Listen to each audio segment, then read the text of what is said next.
Boom! Fish. Oh, that didn't take long. On the pause, Grace. I was turning to talk to you. Oh, that's a nice one. Yeah. There you go. On That's top a beauty. waters. Woo. There you go. Nice fish. KVD splash right there. Hey, good morning, everybody. Grayson Wilson. Morning. John Bergsma. That was like the second cast, Grace. We're going to be working our way around Manistee County's Portage Lake today with an old friend from the Outdoorsman Sports Shop. Not anymore. You sold it, right, Grace? Yes, I did. 5 years ago? 5 years. First fish of the day, not a big Nice. one. We're going to get a lot more here from Onekama, Michigan on Portage Lake. Stay tuned to Fisherman's Digest.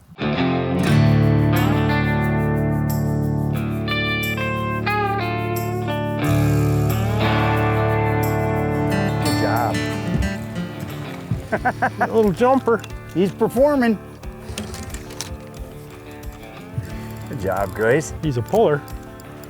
Well, he doesn't want to come in. It's a nice one.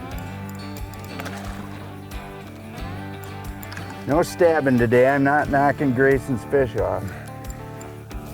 Tell you what, Grayson, they're healthy, aren't they? Boy, they are. Look at that. This guy. That's a beautiful keeper, right in the sunlight. Beautiful fish. So how are you working that bait, Grayson? Just kind of walking it, walking the dog. And I'll tell you, I had a hit on the top water and you went right in behind him. There's no telling that might not have been the same fish. It might have been. John lures him in and I catch him. That's right, that's the plan. I like this bottom better. It just got a little deeper.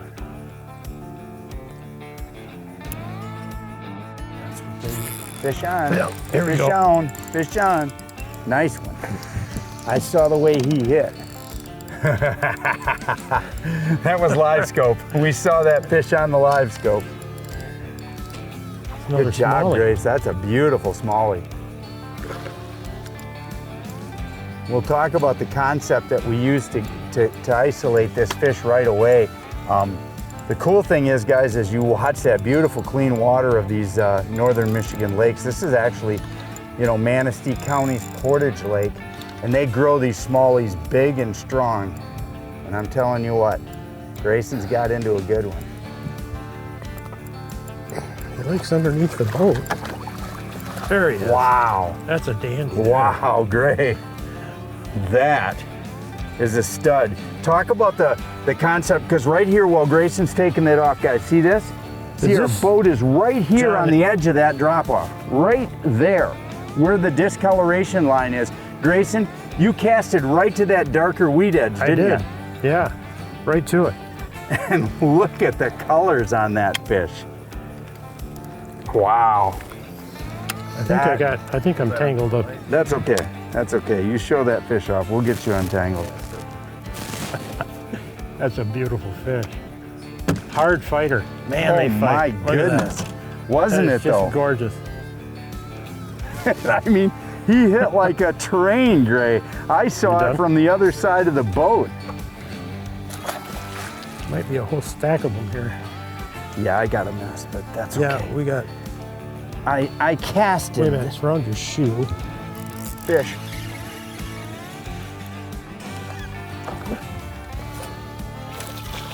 Yeah. So, Nice one. one of the cool things so far in the first hour of today is that Grayson proved to me through two different things, and we started the show talking about this. I threw topwater, caught a fish right away, but Grayson's out fishing me as far as bites are concerned. With the slower deep water presentation, I went to a wacky. My favorite purple haze is those that watch the show. Look at that, beautiful smallmouth bass. So that's a purple haze, and I just run that on an 1/8 ounce sinking head that's weedless. That little weedless, single strand of wire is important, because if you could see what Grayson and I are seeing, you'll see little strands of cabbage, and if you had an exposed hook, you'd just be constantly hooking up on them. So just that little bit of wacky weedlessness causes you to be able to just slow lift that through the cabbage, stay weed free, and be fishing. Something came up. There's a nice log right there. Fish on? Yep. Fish on. Oh, Largemouth. Largemouth. Wow, that's a nice one, Grayson. Talk about that tube presentation and the importance of slowness, Grayson. Just got to keep it slow. Yeah, we have not been hurrying at all. So many people, when they bass fish, want to just keep that trolling motor pegged on 5. Nice what Grayson's fish. holding is just proof of don't do that. And Grayson, when they get older, they'll just learn to enjoy the day, right? That's right. Good job, brother. Thank you. So guys, here's something else, a little tip. So we're working up this, we're just coming into this piece of structure. Brett will show you that dock system. What's important to notice about that dock system? There's 2 boats parked there and both of them have the covers on, which means what? Nobody used that boat today, and probably nobody used that boat yesterday. That's a good indication of a dock that very likely has a fish on it. The longer boats sit on a hoist with no activity, the better docks they turn into, as long as you have depth. Fish, yeah. I saw that. Oh my. Nice one, Grayson. Might have to go tube fishing, Grayson. Look at that. You want to talk about quality, Grayson. That's a good fish. It's a really good fish. That's awesome, Grayson. Good job. On the old green tube. Watermelon gold. They like it. Marinas are usually good, aren't they, Grayson? Yes, sir. A lot of structure here. They like it.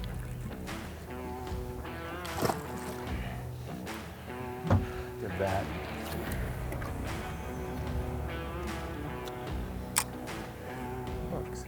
Look at the minnows in here, Grayson.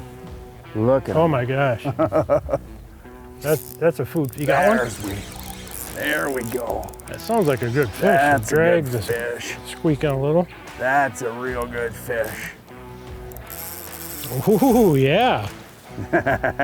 Right by that piling. I literally bounced it off the piling. On this, oh my goodness. It couldn't even jump, it was so big. Oh yeah, that's a dandy. Oh, yeah. Look at him. That's a largemouth too. Oh yeah, it's a largemouth. And these fish, if you could see what Grayson and I are seeing. That's a nice one there. These fish are in here because of minnows, aren't they, Grayson? Yeah, there's schools of them in here. Look at that. That's perfect. That's textbook whacking right there. There's schools of tiny little minnows in here right now. I just had said to Grayson, literally as I felt the tap, look at the minnows around the boat. And it was like, hello, I'm here. John, throw your worm over here. Wow. Got it. Great. Beautiful. Guys, right there, that is a 4-pound plus fish That's a dandy. all day long. Look at it. See all these, Look at him go. He's going. see all these target structures we could hit? There could be bass on every one of those. There probably is. And there probably is. And Grayson's about to fight me for a cast on the next one.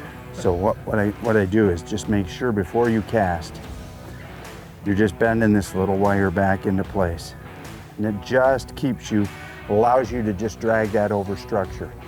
Doesn't get in the way of anything. A lot of times those fish just have it. Same thing there. Now see, Grayson's hitting this one. I'm gonna long cast to this one. And that's all you do. And now we're gonna let Hal hit the front side, but there's multiple sides. You don't wanna be content just to make one cast on a piling. You wanna hit front side, back side, inside, dock side. Those fish are gonna be all over when they're in there. Can I have those? Yeah. I didn't do the back side. Deshaun? Fish. Yeah. Good job, Grayson. Probably always that one. They are definitely eating that tube. Future 8-pounder right there. Yeah, that's right. A wannabe 8.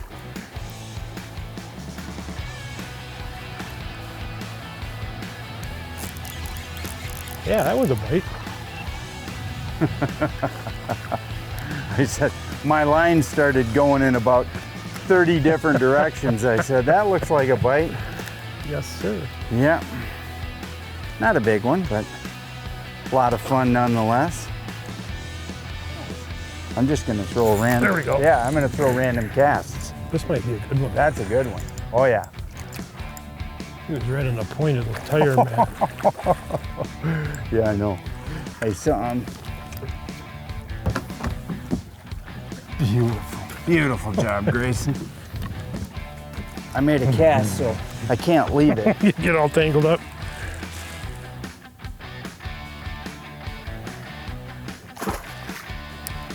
I'm gonna do just what Grayson did when he says he fished the point of it. See That's the where we front were. side right there. Right on the edge of it. There you go. Oh yeah. Fish on. Second. Oh yeah. There he is. Oh. There you go. Yeah. Beautiful fish. Yeah. Guys, right there. Grayson can take over the troller while I talk to you, and you see the beautiful, beautiful way they hit that. They just take that right in their mouth. And it's just a simple hook set. Boom, he's free. But look at that. Awesome fish. All keeper size bass. And we're just working this structure edge right here. You see it. This is where the turn of the main dock system is. And that, all that structure coupled with a school of minnows. When I came around this corner the first time, I looked down and I said to Grayson, whoa. And he said, whoa. He cast under that double trouble from Onekama there, caught about a 3.5 pounder. I casted there, caught a 4+. Now I made another cast, another nice fish. I'm gonna make another cast right there while he's on the troller and see if I can pull one more off of that piling, because that piling right now has got fish on it. So you just popped it once and it got him. I'm going right back in there. He was just sitting there looking at it and I popped it and he couldn't resist it. Yeah, Yeah, you get there's a shade spot it, right can you get there. it all the way back in there? Shade spot, and take this Kraft here.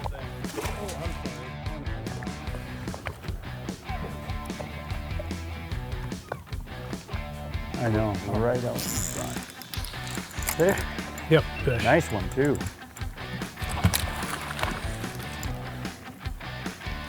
Nice one too.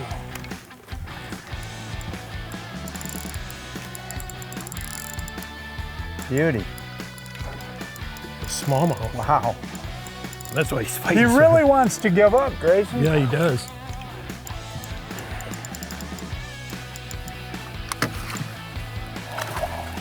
Beautiful, show that off. Talk about the structure we're fishing while you do that, Jay. I want people to understand how we're working that. We're fishing a seawall here. It's made out of tires. Just a 1/8 ounce head on a tube. Just letting it drop slowly down there, straight down, throw a little slack in it. So it goes straight down the tire wall. Beautiful. That's what they fish. like. That's a dandy. Dandy.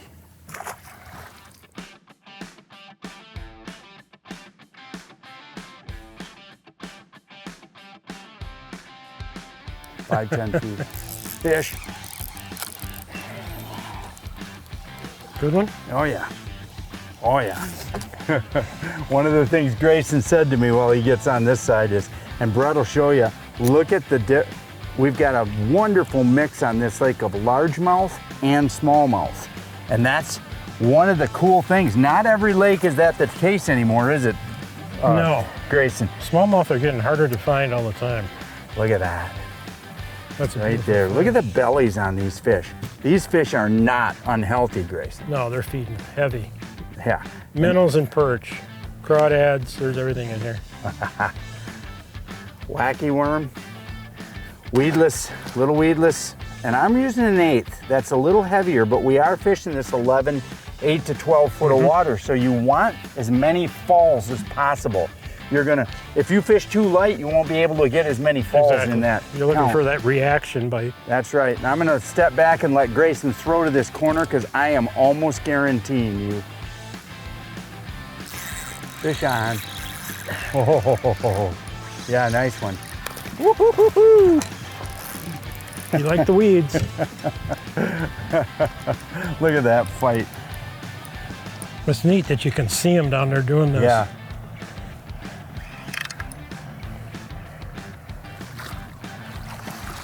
Well, while Grayson destroys me on the number side of things, I'm going to keep throwing my topwater. That's a nice fish there.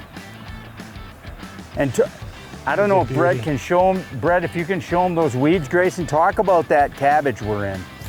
We got some nice cabbage spotty here and there. Now he's got one on. Well, a fish swam up and just sucked my topwater in.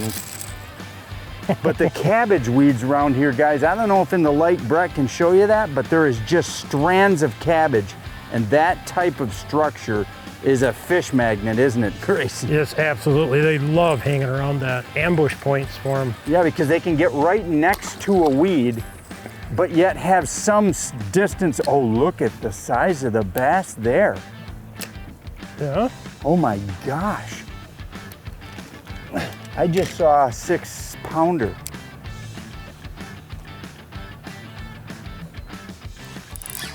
Well, that didn't take long. Right here. Where are we going? Right there.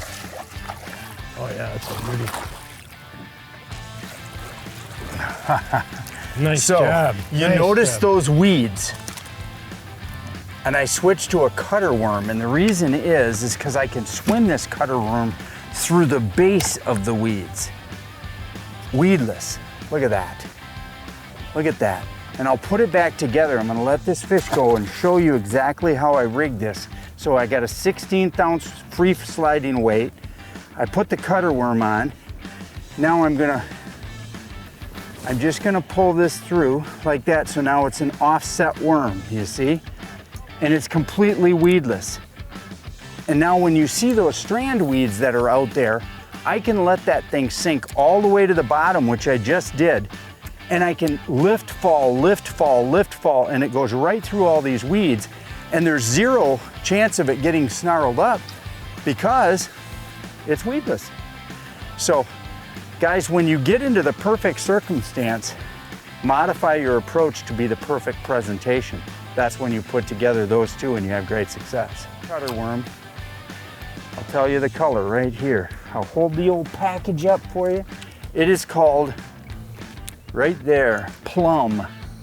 Plum is a purple base with a blue fleck, and that is a fantastic worm on just a lot of clean water inland lakes.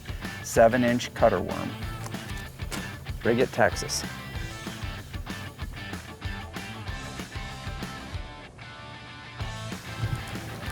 We'll even get you that, whatever that shit is. Whatever that schmegma is, oh yeah, it's a good fish.